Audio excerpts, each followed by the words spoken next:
ये देख लें जी, यहाँ पे लोगन फ्रूट लगा है और उसके ऊपर फ्लावरिंग स्टार्ट है। जी मियाँ साहब। जी बेटे, ये लोगन फ्रूट है, सही। ऑस्ट्रेलियन पौधा है। ये थाईलैंड से लेके ऑस्ट्रेलिया तक इसकी काश्त होती है। पाकिस्तान में भी ये बहुत आसानी से काश्त हो सकता है। पौधे को मैंने लगाया था आज से 10 साल पहले। ये 3 साल बाद ये पौधा फ्रूट पे आ गया था और लीची के 2 माह बाद ये पक के तैयार होगा। जब सारी लीची ख़त्म हो जाती है तो फिर इसका सीज़न शुरू होता है।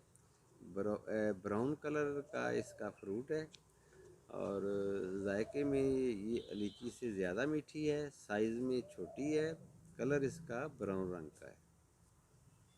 जी ज़बरदस्त। ये देख सकते हैं जी आप, यहाँ पे इसकी फ्लावरिंग स्टार्ट है, फ्लावर्स ओपन हो रहे हैं। बहुत जल्द इसका जो है ना फ्रूट बन जाएगा। ये देख लें, इस तरह गुच्छे लगते हैं और ट्री चेक कर लें।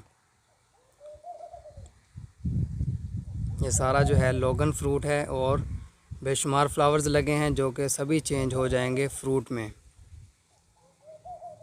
ये लोगन फ्रूट के पौधे हैं।